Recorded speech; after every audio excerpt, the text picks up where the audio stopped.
grande édition du journal. Il est 20h à Kinshasa, 1 heure de plus à Mbujimaï. C'est l'heure de vous informer. Voici les titres de l'actualité de ce vendredi 2 janvier. Le mandat de la République démocratique du Congo au Conseil de sécurité des Nations Unies n'est pas un privilège, c'est une responsabilité. La ministre d'État, ministre en charge des Affaires étrangères, l'a rappelé dans son message en début de mandature. Vous suivrez un extrait dans ce journal.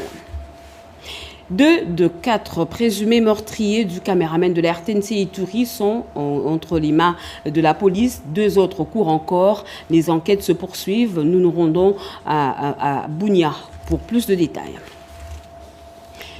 Ils ont créé une attraction en dehors de terrain. Les animateurs des léopards occupent les gradins de stade et sont uniques en leur genre. Michel Kouka, alias Lumumba Vea, devient une icône de l'animation. Voilà pour les titres. Mesdames et messieurs, bonsoir et très heureuse de vous retrouver au 2e jour de l'année 2026 à travers cette grande édition d'information sur la chaîne nationale.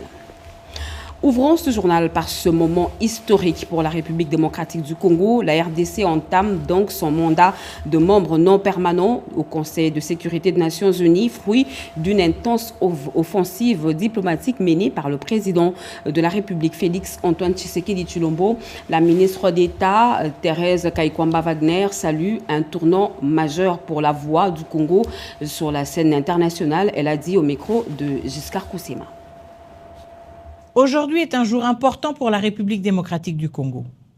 En entrant officiellement au Conseil de sécurité des Nations Unies, notre pays assume une responsabilité majeure au service de la paix et de la sécurité internationale. C'est un moment de dignité, mais surtout un moment d'engagement. Cet engagement, la RDC l'assume avec lucidité, car nous savons ce que signifie la guerre. Nous savons ce que signifie l'insécurité et nous savons ce que signifie l'attente des populations civiles partout dans le monde lorsqu'elles se tournent vers les Nations Unies. L'entrée de la RDC au Conseil de sécurité n'est pas une récompense, c'est une mission. Une mission pour défendre le respect du droit international. Une mission pour rappeler que la souveraineté des États n'est pas négociable. Une mission pour porter la voix des peuples affectés par les conflits, en particulier en Afrique. La RDC arrive au Conseil de sécurité avec une parole fondée sur l'expérience, une parole de vérité, une parole de responsabilité et une parole tournée vers les solutions. Nous siégerons avec un esprit de dialogue, avec un sens élevé du multilatéralisme et avec la conviction que la paix durable ne peut être obtenue sans cohérence, sans responsabilité et sans respect des engagements pris. Au nom du gouvernement de la République démocratique du Congo, je tiens à remercier l'ensemble des États membres qui ont accordé leur confiance à la RDC. Cette confiance nous oblige et nous l'honorerons. La République démocratique du Congo est prête à contribuer, prête à écouter et prête à agir avec humilité et détermination au service d'un ordre international plus juste et plus humain. Justement, un moment historique pour la République démocratique du Congo. Ce vendredi à New York, le drapeau national a été hissé au siège des Nations Unies, scellant l'entrée officielle du pays au Conseil de sécurité en tant que membre non permanent. Une présence diplomatique stratégique au cœur des décisions mondiales. Giscard Koussema nous fait revivre cette cérémonie. C'est une cérémonie protocolaire pleine de signification organisée ce vendredi 2 janvier au siège des Nations Unies à New York. Les drapeaux tricolores de la République démocratique du Congo a été hissé devant la salle du Conseil de sécurité pour marquer son entrée dans l'organe chargé du maintien de la paix et de la sécurité internationale.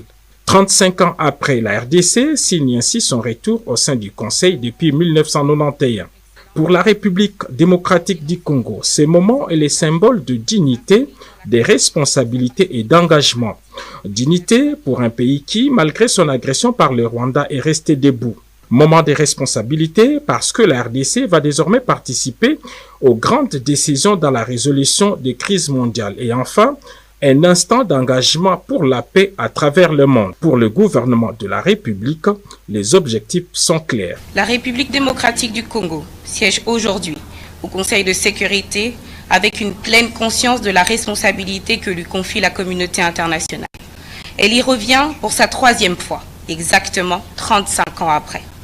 Cette présence n'est pas circonstancielle, Forte de son expérience marquée par des conflits prolongés, des processus de stabilisation complexes et des efforts continus de reconstruction, la République démocratique du Congo apportera une contribution utile, lucide et responsable aux travaux du Conseil. Cet engagement s'inscrit dans la continuité de sa participation active au multilatéralisme, notamment à travers ses responsabilités au sein du Conseil de droits de l'homme des Nations Unies, du Conseil de paix et de sécurité de l'Union africaine, ainsi que de la Conférence internationale de la région des Grands Lacs. À ce titre, la République démocratique du Congo entend être une voix constructive et engagée, guidée par la promotion du multilatéralisme et du respect du droit international. Pour ce faire, son mandat s'inscrit essentiellement sur 2 piliers. 1. Paix et sécurité. 2. Prévention et résolution des conflits. S'agissant de la paix et de la sécurité, nous contribuerons activement aux réflexions sur l'avenir des opérations de paix des Nations Unies. En tant que pays hôte, depuis plus de 2 décennies de l'une des plus importantes missions de la paix, elle a acquis une expérience concrète des défis comme des limites de ces instruments. L'expérience démontre également que la paix durable ne peut être dissociée de la justice. La justice transitionnelle, lorsqu'elle est inclusive, crédible et adaptée aux contextes nationaux, constitue un levier essentiel de réconciliation, de cohésion sociale et de stabilité. Pour réussir son mandat au Conseil de sécurité, la République démocratique du Congo entend s'appuyer sur l'expérience acquise lors de ses précédentes mandatures au Conseil de sécurité de 1982 à 1983 et puis de 1990 à 1991. Pour le président de la République, Félix Antoine Tshisekedi Tshilombo, l'artisan de ses succès diplomatiques, la RDC exercera son mandat dans un esprit de dialogue, avec un attachement constant au multilatéralisme et la conviction que la paix durable repose sur la cohérence des actions, la responsabilité collective et le respect des engagements internationaux. Tout à fait autre chose à présent. 12 ans après, la mémoire de Mamadou Ndala reste vivante dans les cœurs congolais. Officier emblématique, tombé pour la patrie, il continue d'incarner le courage face aux rébellions. À Kinshasa, un hommage solennel lui a été rendu ce 2 janvier 2026 en présence de proches et d'autorités. C'est un récit de Eric Kabamba. Ce fut un 2 janvier sombre pour les forces armées de la RDC qui ont perdu en 2014 Mamadou Ndala, un des officiers, dans une embuscade à la sortie nord de la ville de Béni. Le choc de la disparition de cet ancien commandant du 48e bataillon des commandos des unités de réaction rapide de FARDC est loin de finir. 12 ans après son assassinat par le rebelle ougandais des ADF Nalu, l'émotion est encore plus grande. Assassiné pendant son règne à la tête de la province du Nord Kivu, Julien Paluku Kahunga, seul pendant plusieurs minutes devant la tombe de ces vaillants militaires, n'a pas oublié les prouesses de Mamadou Ndala, considéré comme l'un des héros de la victoire militaire sur le rebelle du M23 en 2013. Le ministre du Commerce extérieur et quelques membres de la famille du défunt se sont inclinés devant la mémoire avant de déposer la gerbe de fleurs. Tous ont reconnu la force de Mamadou Ndala pour récupérer tous les territoires congolais des mains de rebelles. C'est un compagnon de lutte, comme vous le savez. Chaque mois de janvier, je dois m'incliner devant sa mémoire parce que lui, il traduit à la fois la fidélité, les sacrifices et l'immortalité. Ce sont les 3 caractères que je retiens de lui. Fidélité parce qu'il a été fidèle à la nation, sacrifice parce qu'il sacrifie à la nation, et puis immortalité parce qu'il est devenu immortel. Et donc je crois que c'est un exemple à suivre pour tous les Congolais. Mamadou Ndala est mort calciné dans sa jeep avec 2 de ses gardes du corps. Son sacrifice continue d'inspirer les générations présentes et futures. Son combat pour la paix et la sécurité dans l'est de la RDC continue d'être un exemple du patriotisme en République démocratique du Congo. Ituri sous le choc après l'assassinat du caméraman Thierry Bangalolé à Bunia. 2 suspects ont été arrêtés tandis que 2 autres courent toujours. En signe de protestation, les journalistes de la province ont entamé une grève médiatique pour dénoncer les menaces croissantes contre leur noble métier. Junior Selemani. Le commandement de la police nationale congolaise PNC de la ville de Bunia a annoncé l'arrestation des 2 présumés auteurs de l'assassinat du caméraman Thierry Bangalolé survenu le 29 décembre dernier. Dans une communication rendue publique ce jeudi à Bunia, Le commissaire supérieur Abeli Mwangou a précisé que des autres suspects, dont le chef présumé du groupe, sont toujours en fuite. Ils sont activement recherchés par les services de sécurité et de défense. À cet effet, les responsables de la PNC ont appelé la population à une collaboration étroite afin de faciliter leur arrestation. Nous signalons également que nos services de sécurité sont parvenus à interpeller 2 de 4 présumés suspects, auteurs du meurtre de notre regretté jeune frère et journaliste Thierry Lole, tué par les bandits munis d'armes blanches en date du 29 décembre 2025 à son domicile sur avenue Gouvernorat, quartier Oo, commune de Mbounia. Les autres malfrats en cavale sont activement recherchés par les services spécialisés. Voilà pourquoi nous demandons encore une étroite collaboration entre la population et les services de sécurité. En réaction à cet acte ignoble contre un professionnel de médias, les journalistes de Bounia ont décrété 3 journées sans information. Ce jeudi, toutes les radios de la province de l'Ituri sont restées silencieuses en signe de protestation, une manière pour les professionnels de médias d'exprimer leur indignation et de réclamer de garanties de sécurité pour les journalistes exerçant dans cette province marquée par des violences armées. Revenons à Kinshasa. Dans une démarche de professionnalisation accrue, l'Académie de police renforce les capacités de sa 3e promotion grâce à l'appui technique de l'État d'Israël. Encadré par le général Awa Shango, les futurs officiers de la police nationale congolaise se forment avec rigueur, discipline et engagement au service de la République. Mamita Bangoulou. À la Capole, l'heure est au renforcement de la professionnalisation de la police nationale congolaise.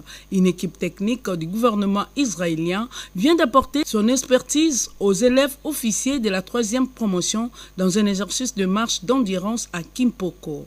Objectif, évaluer leurs capacités et affirmer la présence ainsi que la sécurisation de la PNC auprès de la population. Dans la même logique, le commissaire supérieur Alain Kabengele a dispensé des leçons axées sur la révision du droit pénal spécial lors d'une session de formation, consolidant les connaissances théoriques indispensables à leur future profession.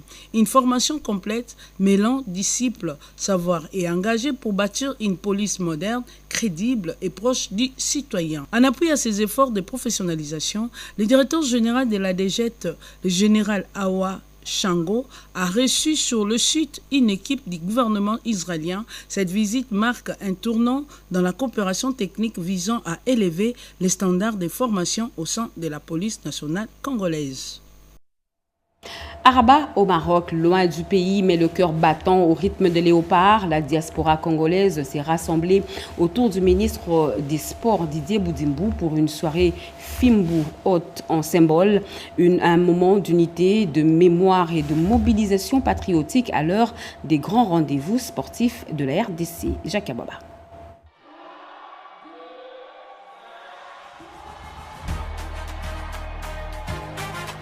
À Rabat, capitale du Royaume du Maroc, la communauté congolaise a célébré l'entrée dans l'année 2026 lors d'un réveillon officiel au Léopard Business Village, placé sous le signe de l'unité nationale, du soutien aux léopards de la République démocratique du Congo, une initiative portée par le ministre des Sports et Loisirs, Maître Didier Boudimbou, à travers la dénommée soirée Fimbu.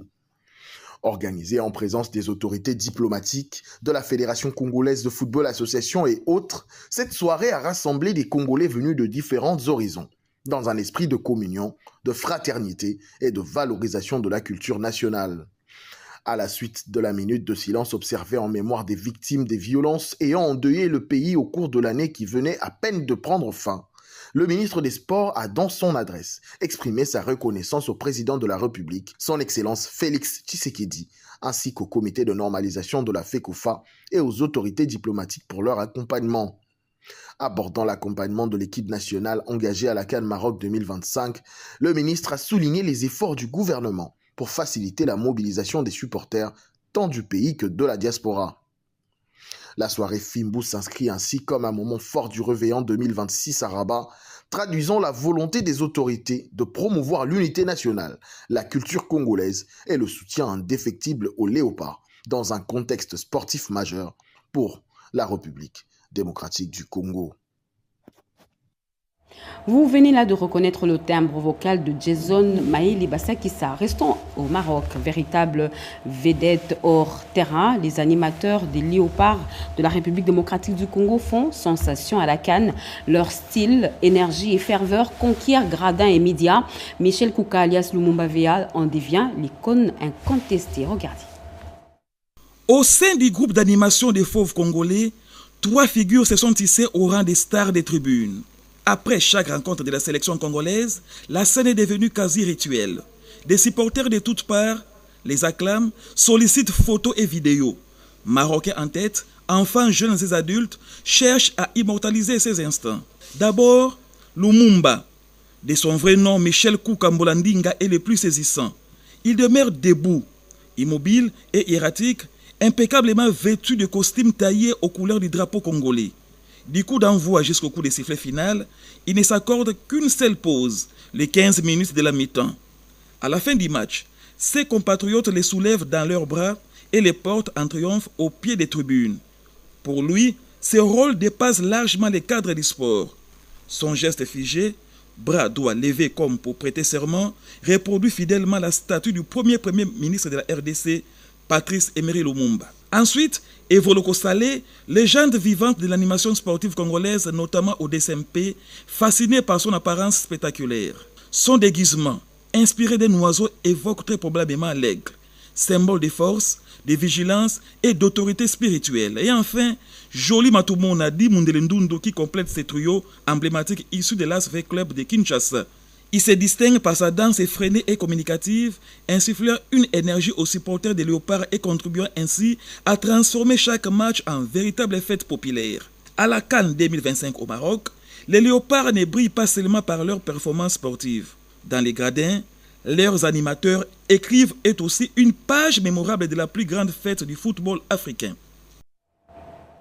Quittons le royaume chérifien, clap de fin pour une campagne de terrain engagée à Lubumbashi. La fondation Calixte Mounana a bouclé 30 jours d'intense sensibilisation contre le VIH-Sida. Après Kipushi, cette initiative a touché vers divers milieux avec un accent particulier sur les jeunes pour éveiller les consciences et renforcer la prévention. Edith Chala.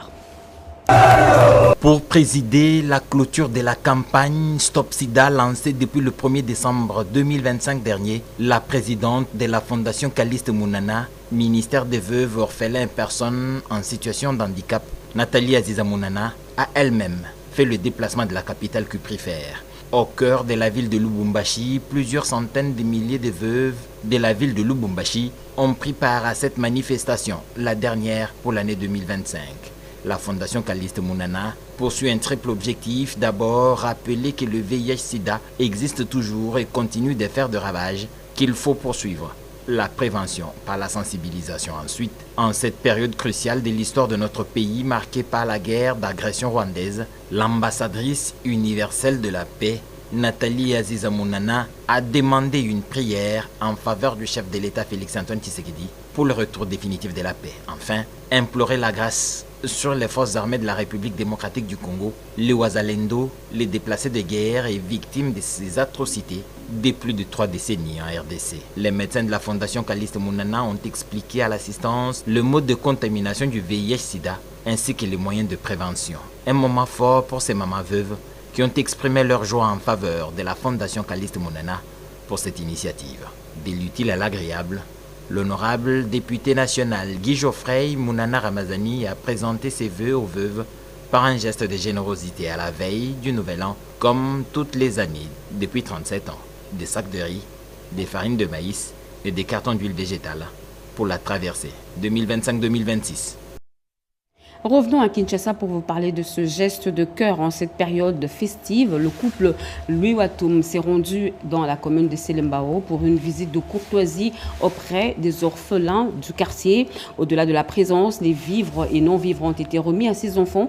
Question de leur faire vivre la chaleur des fêtes de fin d'année. Images et commentaires. C'est un geste de joie, d'amour et de partage en ces temps des festivités de fin d'année que le couple Louatum Kabamba, représenté par son conseiller Musunga Ikabongo, suivi du coordonnateur de cette structure, Trésor Kombo, est allé rendre visite aux enfants orphelins de l'orphelinat Semapar de Selembao. Pour eux, un signe de l'amour franc entre parents envers leurs enfants. Nous sommes venus représenter le ministre de Mines, Louatum Kabamba, et sa femme, son épouse, Madame Fanny. Pendant cette période de festivité, il n'a pas pu se retenir, mais il a dit le peu qu'il gagne, il peut partager avec les enfants qui sont orphelins. C'est ainsi qu'il nous a envoyé, puissions partager le peu qu'il a avec les enfants qui sont internés dans cet orphelinat. Pour les enfants qui sont dans les territoires occupés, la mission s'étend dans toutes les provinces de la République. Et nous encourageons que ces enfants, que le gouvernement national n'a pas oublié ces enfants. Et par le biais de notre ministre, il va tendre aussi dans ces provinces afin qu'ils puissent aussi partager. L'occasion pour le couple Watum de rappeler à ses enfants qu'ils ne sont pas oubliés. Une façon de transmettre de l'amour et de la considération dans l'objectif d'apporter un soutien moral et affectif aux enfants en situation de vulnérabilité. Satisfait de cet acte de partage et de générosité, les responsables de cet orphelinat remercient le couple Watum pour son geste d'affection. Un message fort a été lancé aux enfants orphelins vivant dans l'Est de tenir fort et de rester unis. Solidarité en action à Kinshasa en cette fin d'année. Des gestes concrets se multiplient pour soulager les plus vulnérables, figures politiques et élus locaux, à l'instar du vice-gouverneur de Kinshasa, Edi Yele, du député Guigui Moulinda, ont distribué des vivres et espoirs aux familles démunies. Keren Konkolongo nous en dit plus. À Kinshasa, les actions de solidarité en faveur des populations démunies se multiplient, témoignant de l'engagement des autorités et des leaders locaux. Du côté de l'exécutif provincial, le vice-gouverneur de la ville de Kinshasa, Edi Yele Molangi, a procédé à une remise de vivres en collaboration avec plusieurs leaders de la capitale.